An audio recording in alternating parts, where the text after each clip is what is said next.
Hi, good evening, viewers. You're watching Sansad Television. This is the news with me, Rashika. We get you national and international news of the day. Let's begin with today's headlines. Liz Truss resigns as British Prime Minister just 45 days after being appointed, was facing opposition over her government's economic plan.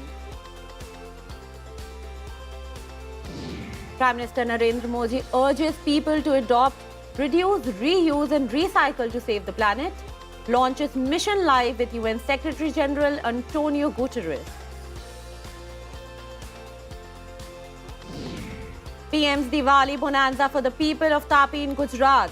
Several developmental projects launched in the district.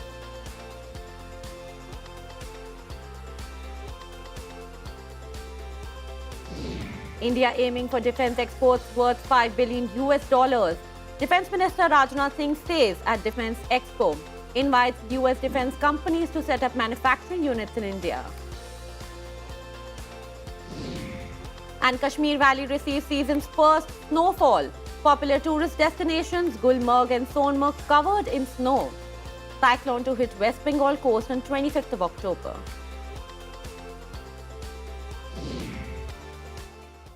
Now, a quick look at the day's latest developments. Prime Minister Narendra Modi will launch Rozgar Mela, the recruitment drive for 10 lakh personnel on 22nd of this month.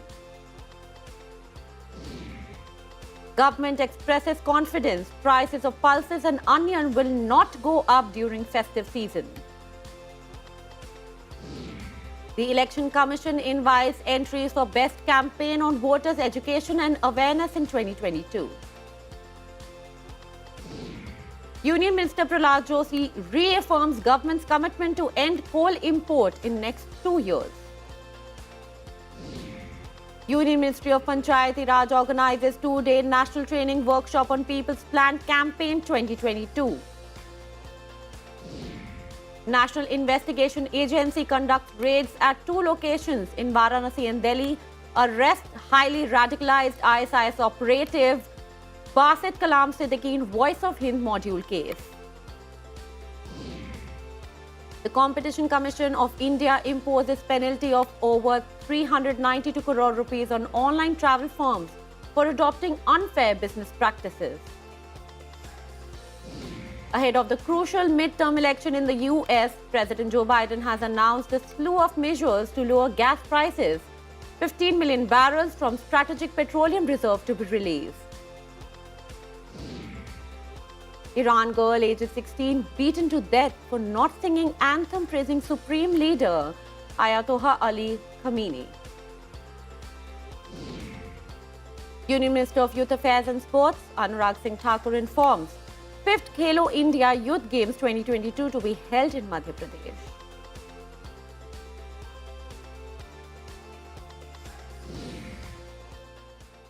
Now news in detail. Embattled UK Prime Minister Liz Truss resigned from the top post just 45 days after being appointed following an open revolt against her leadership. She said that she could no longer deliver the mandate she was elected on last month. A leadership election will be completed within the next week to replace Truss, who is the shortest-serving Prime Minister in Britain's history. Till then, she will stay in charge. Truss said she had spoken to the King Charles III to notify him for her resignation. She also met the 1922 committee chair, Sir Graham Brady, in charge of Tory leadership elections.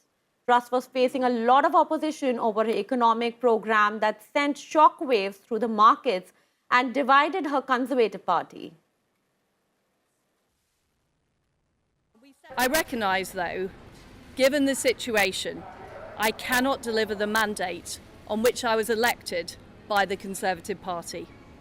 I have therefore spoken to His Majesty the King to notify him that I am resigning as leader of the Conservative Party.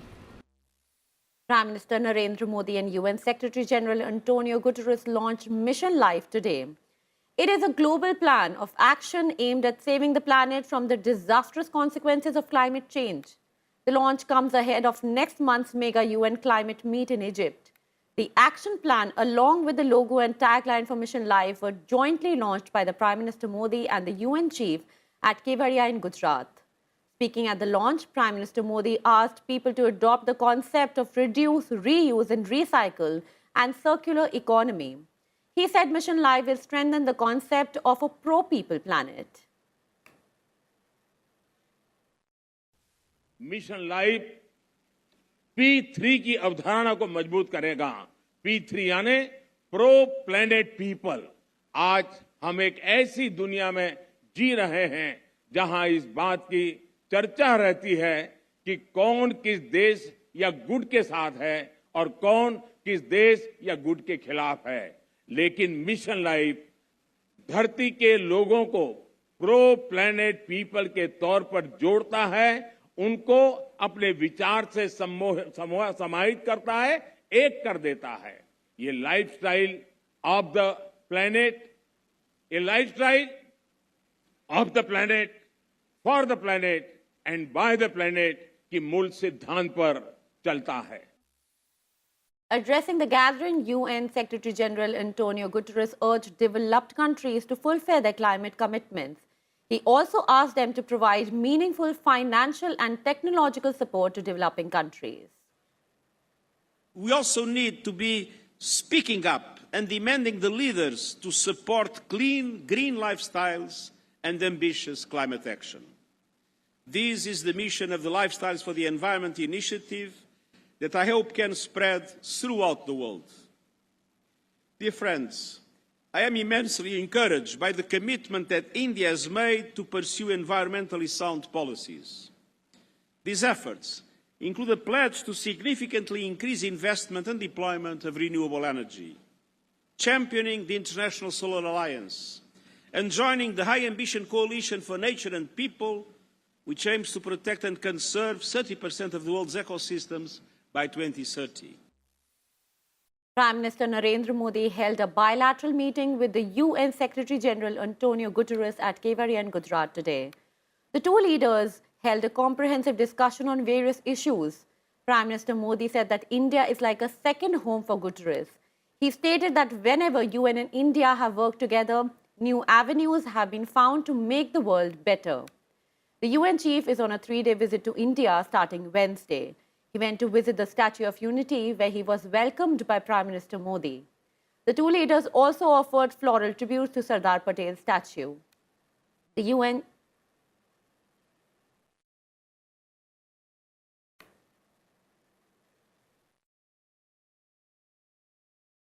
UN chief also visited Modera, which was recently declared as the country's first 24/7 solar-powered village. Modera, located in Gujarat's Mehsana district, also has one of the oldest sun temples. Prime Minister Narendra Modi launched various developmental projects at Vyara in Tapi district worth over 1,970 crore. These projects include improvement of road from Saputara to the Statue of Unity, along with the construction of missing links. He also laid foundation stone of a water supply projects worth over 300 crore rupees in Tapi and Narmada districts. ખાલી તમે તાપીમાં વ્યારા કે સુરત હોય નહીં, તમે મુંબઈ હો, કલકત્તા હો, દિલ્હી હો, ક્યાંય પણ થઈ જાય તો એ લગડીની જેમ પેલું કાર્ડ તમને કામ આવે, કાર્ડ બતાવો, મોદી સાહેબનો ફોટો જુએ ને, દરવાજા ખુલ્લા. ભાઈઓ, ગરીબો માટે આ કામ અમે કરીએ છીએ. અમારા આદિવાસી સમાજને, અમારા ગરીબ સમાજને કોઈ તકલીફ ના પડે એની અમે ચિંતા કરતા હોઈએ છીએ. અમારો આદિવાસી સમાજ ભારતના સ્વાતંત્ર્યતા આંદોલનમાં કેટલું મોટું યોગદાન, કેટલા વીર પુરુષોએ બલિદાન. અરે 20-22 વર્ષની ઉંમરે અમારા આદિવાસી ભગવાન બિરસા મુંડા એણે પોતાની જિંદગી ખપાવી દીધી હતી ભાઈઓ, પરંતુ ભૂતકાળની સરકારોએ ભૂલાઈ દીધા. The government has set a target of $5 billion worth defense exports by 2025, Defense Minister Rajnath Singh said today. He also asserted that the government was aiming for overall turnover of $22 billion in defense production in the same time frame.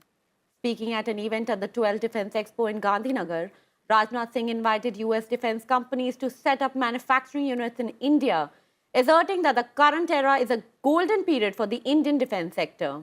He also highlighted the steps taken by the government to boost local defense manufacturing.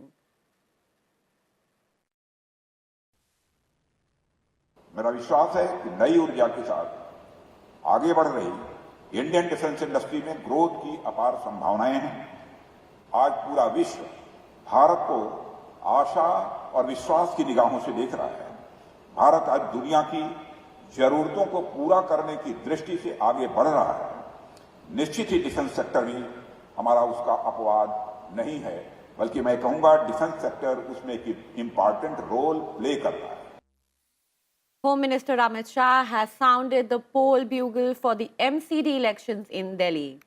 On Thursday, he accused the Arvind Kejriwal-led government of giving stepmotherly treatment to the erstwhile three civic bodies and said it owed rupees 40,000 crore to the municipal corporations. He said the ruling party wants Delhi to become Aatmanirbhar, while the BJP wanted the national capital to be Atmanirbhar. Delhi की जनता को इतना ही कहने आया हूं कि आप party जो है वो दिल्ली को आत्मनिर्भर बनाना चाहती है। हम दिल्ली को आत्मनिर्भर बनाना चाहते हैं। दिल्ली की जनता ने तय करना है कि आप निर्भर दिल्ली चाहिए या आत्मनिर्भर दिल्ली चाहिए। और केजरीवाल जी, आज मैं एक बात यहां से पूछ कर जाता हूं आपको, दिल्ली नगर निगम 3 बने थे, क्यों एकीकृत करने पड़े, क्यों एक बनाना पड़ा? क्योंकि इनके बकाया 40,000 करोड़ से बड़ी राशि आपने दोयम दर्जे का व्यवहार कर नगर निगमों को नहीं दी, जिससे नगर निगम काम करने की स्थिति में नहीं रहे। Lok Sabha Speaker Om Birla today inspected the construction work of the new parliament building. He also extended Diwali wishes to the workers at the site. Lok Sabha Speaker said that the workers deserve accolades for the hard work and dedication with which they are working to build the temple of democracy. He said that there are many workers who are working here since the foundation stone of the building was laid. He said that the pride of being associated with the construction work of the new parliament building was clearly visible on the faces of these workers.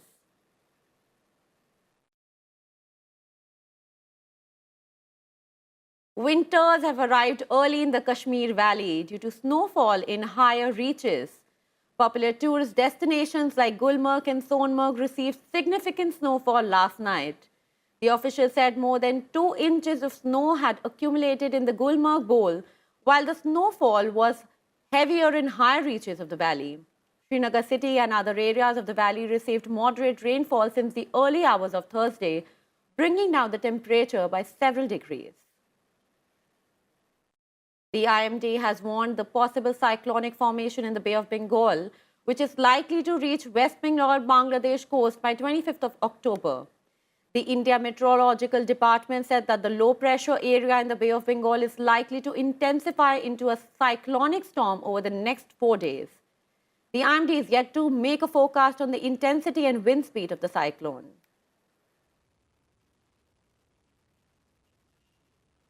Time for a short break. Stay tuned for more news on the other side.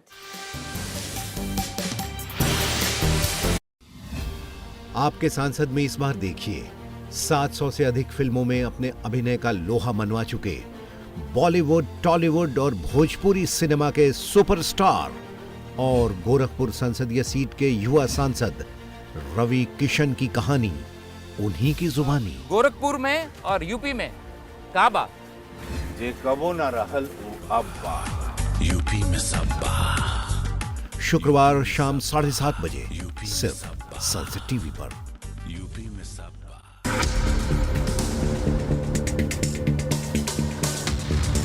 क्या आप किसी कानूनी समस्या से घिरे हैं? नहीं पता क्या करें? क्या कहता है कानून? क्या हैं आपके अधिकार? समझिए कानून की बारीकियों को कानून की पाठशाला में सिर्फ संसद टीवी पर।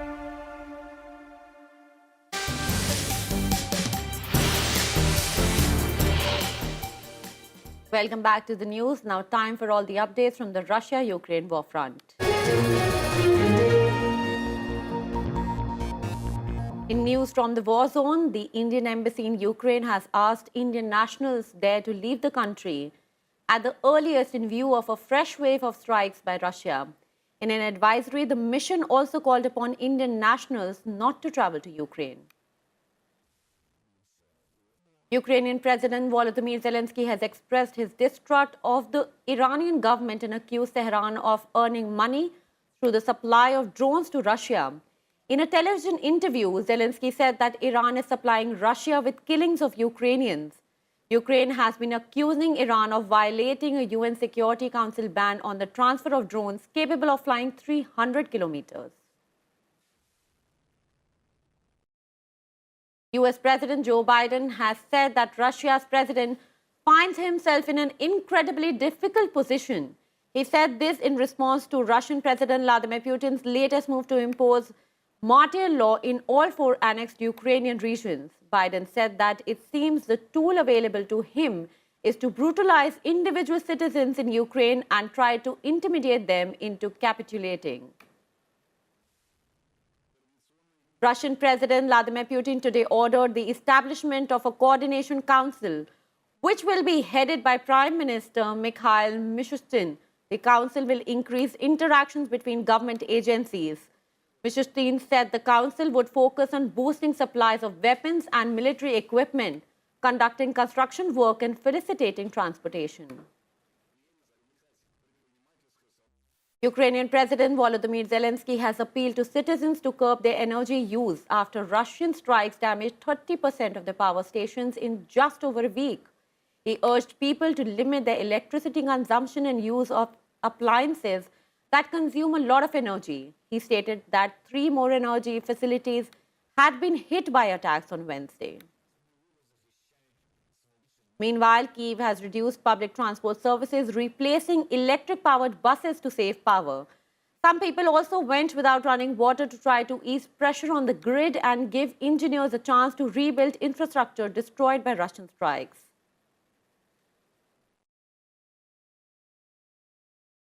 And now news from other parts of the globe.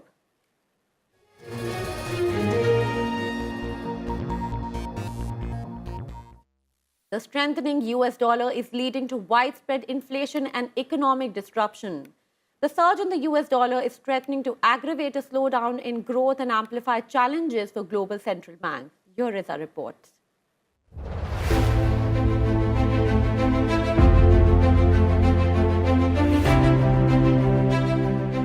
From Turkey to India, the surging US dollar is making local currencies weaker, contributing to skyrocketing prices for everyday goods and services.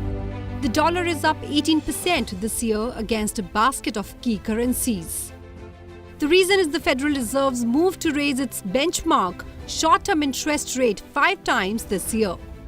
This has led to higher rates on US government and corporate bonds, driving up the US currency. As a result, the Egyptian pound dropped 20%, the Turkish lira 28%, and the Indian rupee 9% against the dollar. Ordinarily, countries could get some benefit from falling currencies because it makes their products cheaper and more competitive overseas. But at the moment, higher exports are not happening because economic growth is depressed almost everywhere. A rising dollar is causing pain by making other imports for other countries more expensive. It also means that local currency is needed to make payments when it is needed to be in dollars for imports. Further, central banks everywhere have to raise their own interest rates to defend their currencies. A stronger dollar is challenging businesses, since companies take a financial hit from sudden exchange rate movements between the time they source raw materials to the moment a finished product is delivered to store shelves. The soaring dollar in 2022 is uniquely painful, however, because it has added to global inflationary pressures at a time when prices were already rising. Bureau Report, Sansad TV. And in more world news, French President Emmanuel Macron, Spanish Prime Minister Pedro Sanchez and Portuguese Prime Minister Antonio Costa met in Brussels today ahead of the European Union summit. The leaders discussed the response to the energy crisis as significant differences emerge between EU members. The two-day summit is focusing on imposing a gas price cap to contain the energy crisis fueled by Russia's invasion of Ukraine. The upcoming winter season is also on the agenda. Japanese Finance Minister Shinichi Suzuki said that he would take decision actions against excessive sharp yen moves after it tumbled past the key psychological level of 150 to the US dollar. He said Japan will continue to watch currency moves meticulously and with a sense of urgency. The yen's break of 150 against the dollar took it to its weakest level since August 1990, keeping investors on high alert in case Tokyo steps into markets again to support the fragile currency. Pro-democracy protest in Chad spread to the southern city of Mondu on Thursday. In the capital, N'Djamena anti-government protesters ransacked and torched the party headquarters of Chad's newly appointed Prime Minister, Saleh Kibzibo. At least 3 people have been killed in a crackdown on protesters. The military-run Central African nation has been on edge since the sudden death in April 2021 of President Idris Deby, who was killed while visiting troops fighting rebels. Farmers across New Zealand protested against the government plans to tax cowbirds and other greenhouse gas emissions. Convoys of tractors and farmyard vehicles disrupted traffic in Wellington, Auckland, Christchurch and other major hubs. The protesters are demanding the government back away from an animal tax. Last week, the government proposed a new farm levy as part of a plan to tackle climate change. WHO has said that it will temporarily shift to a one-dose strategy from the standard 2-dose vaccination regimen for cholera due to vaccine shortages and rising outbreaks worldwide. The WHO in a statement said that the pivot in strategy will allow for the doses to be used in more countries. The statement highlighted that 29 countries had reported cholera cases in 2022, with Haiti, Syria and Malawi fighting large outbreaks of the deadly disease.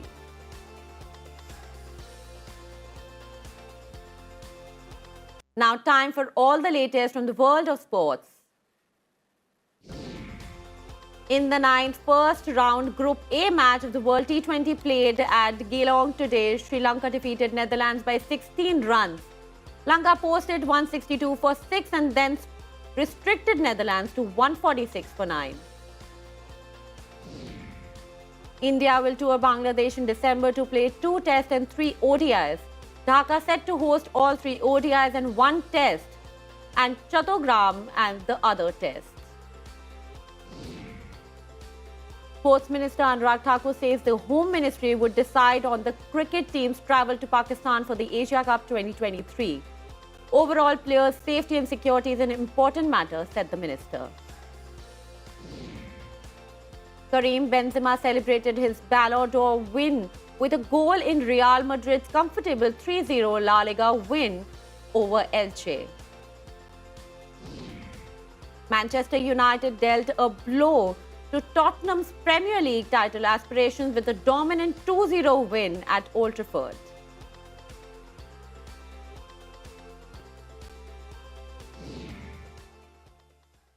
That's a wrap of the bulletin for the day. Stay tuned to Sansad Television for more updates. Thank you. Good night.